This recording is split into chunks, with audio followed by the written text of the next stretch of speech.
अस्सलाम वालेकुम दोस्तों, मैं हूं खालिद मोइन और आप देख रहे हैं अदब व फ़नून नामा। आज अदब व फ़नून नामे में हम एक ऐसी गज़ल का तारुफ़ कराएंगे जो असातिज़ा ने तो उस पर बहुत ज़्यादा तबाज़माई की, लेकिन जदीद अहद में वो गज़ल कम लिखी जाती है। वो कौन सी गज़ल है? वो गज़ल है दो गज़ला। जी हाँ। जब एक ज़मीन बनती है किसी शायर की पास, मसलन दिले नादां तुझे हुआ क्या है, तो आखिर इस दर्द की दवा क्या है। ये अगर ज़मीन बने, जो गालिब का एक मशहूर मतला है, और वो इस ज़मीन में, चूँकि ज़मीन का मतलब ये है कि रदीफ़ और काफ़िया इसमें तय हो गया। हुआ काफ़िया है, क्या है ये रदीफ़ है, दवा काफ़िया है, क्या है रदीफ़ है। दिले नादां तुझे हुआ, तो हुआ काफ़िया आया, क्या है रदीफ़ आई। आखिर इस दर्द की दवा, दवा फिर काफ़िया आया, क्या है। सुना क्या है, उठा क्या है, तो एक अलिफ, खुले अलिफ का काफ़िया है। तो अगर गालिब साहब इस ज़मीन को जो है, जो ये ज़मीन बन गई, क्योंकि बहर के साथ, रदीफ़ के साथ, काफ़िए के साथ, जो सारी पाबंदियों के बाद एक शक्ल बनती है गज़ल की, वो ज़मीन कहलाती है। और इन ज़मीनों पर बड़े डाके भी पड़ते हैं बड़ी चोरियां भी होती हैं। तो ये लैंड माफिया की तरह काम करते हैं जो ज़मीन चोर होते हैं।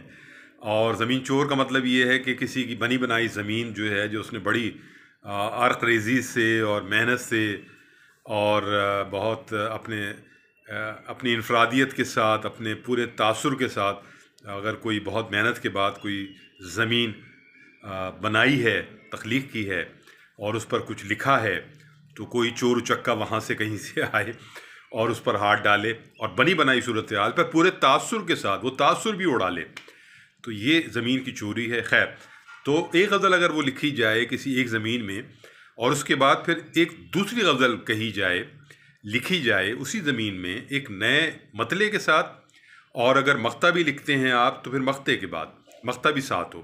और गज़ल में अशार की तादाद कोई तयशुदा तो नहीं है, लेकिन ये ज़रूर है कि 7 शेर हों या 9 शेर हों, 15 भी हो सकते हैं, 17 भी हो सकते हैं, 20 और 30 भी हो सकते हैं। इस ज़िम्न में एक लांढी के मुशायरे का हवाला देना ज़रूरी है, जहाँ ये शर्त लगा दी गई थी, क्योंकि शोरा बहुत थे। जाहिर है कि लांढी, मलीर, एक ज़माने में शाह फैसल में भी बहुत शोरा थे। तो जब मुशायरे होते थे तो जाहिर है, और अब भी यही सूरत हाल मैं देखता हूँ लांडी कोरंगी के मुशायरों में 60-60, 70-70 शोरा जो हैं वहाँ मौजूद होते हैं। तो ये शर्त लगा दी गई कि 7 शेर से ज़्यादा, एक गज़ल से ज़्यादा कोई शेर ना सुनाए, दूसरी गज़ल ना सुनाए। तो एक साहब जो हैं वो पहुँच गए और उन्होंने जो है वो गज़ल सुनानी शुरू की, जो ख़त्म होने में ना आए। तो मालूम ये हुआ कि उनके पास तो 25-30 शेर थे उस गज़ल में। तो बहुत ज़्यादा लोगों को जो है उकताहट हुई और उन साहब ने ये शरारत की। तो अब अगर तादाद कुछ भी तय कर लें तो 2 गज़लें हैं, लेकिन इसमें जिस मतले हैं 2, और अगर आप मख्ता भी लिखते हैं तो मख्ते भी हैं। मुसफ़ी ने बहुत इस तजर्बे को किया और दोहराया, उसके अलावा भी असातिज़ा ने भी ये तजर्बा किया। और वो उनका एक वफूर होता था शायरी का, ये एक शौक़ होता था कि मज़ीद काफ़ियों को आज़माया जाए, मज़ीद जो है इम्कानात को देखा जाए। और फिर एक गज़ल अगर आपने कह ली है और आपको लगे कि अभी जमा नहीं है मामला, और कोई ज़मीन चोर इस पर आ सकता है और चुरा सकता है, तो फिर आप अपनी एथेंटिसिटी को कायम करने के लिए फिर आप एक और गज़ल भी कहते हैं, ताकि वो सारे इम्कानात जो कोई दूसरा उचक्का देख रहा हो आप ख़ुद तय कर लें और वो लिख दें। जदीद अहद में जॉन एलिया एक ऐसे शायर हैं हमारे, जिन्होंने 2 गज़ला की रिवायत को जो है वो आगे बढ़ाया, उसको ताज़ा किया। क्लासिकी शायरी से उनका इश्क अपनी जगह था ज़ाहिर है, और उसमें बहुत सारे क्लासिकी अल्फाज और बहुत सारा जो काम उन्होंने अपनी गज़ल में किया, और जदीद इस हिस्सियत को, मॉडर्न सेंसिबिलिटी को भी उन्होंने अपनाया और बरता, इंसानी नफ्सियात को भी बरता जॉन एलिया ने, और हुस्न इश्क के मामलात को भी एक नए अंदाज में लिखा उन्होंने। तो 2 गज़ला भी उनके यहाँ हमें नज़र आती है, ये तजर्बा नज़र आता है।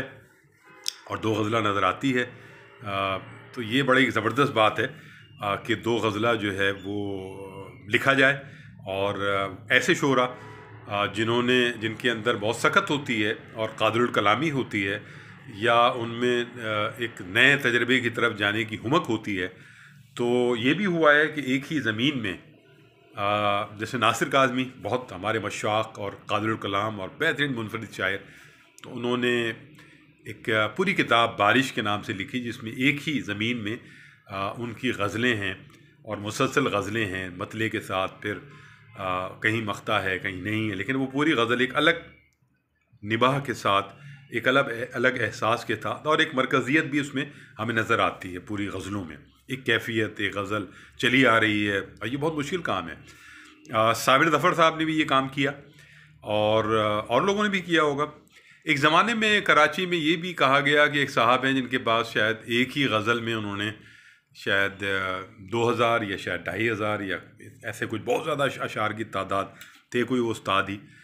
लेकिन फिर ये हुआ कि वो कभी अशार सामने नहीं आए और वो गुज़र गए। जमीलुद्दीन आली साहब के लिए कहा गया जाता है उनकी किताब इंसान है मौजूद, जो छप चुकी है, और उसमें हज़ारों की तादाद में मिसरे मौजूद हैं। डॉक्टर रुखसाना सबा ने तवील नज़मों पर PhD किया है और इंसान पर भी ख़ासा तफसीली उनका रिव्यू है। तो लेकिन एक बात जो बहुत अहम है वो ये है कि आप एक ही ज़मीन में 70 गज़लें कहें, 100 गज़लें कहें, 50 गज़लें कहें, 5 गज़लें कहें, 2 गज़ला कहें, तख्लीक़ियत होनी चाहिए। अगर आप सिर्फ इसलिए ये काम कर रहे हैं जो लोग करते हैं कि सिर्फ जो है इस तजर्बे में हमारा नाम आ जाए, तो बात नहीं बनती। बात तो ये है कि आप अगर तजर्बा भी करें और शेरियत भी उसके अंदर मौजूद हो। अगर शेरियत मौजूद नहीं है तो बात नहीं बनेगी।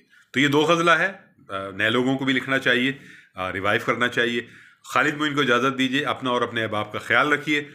अदब व फ़नून नामा जिंदाबाद, पाकिस्तान पाइंदाबाद। खुदा हाफिज़ नासिर।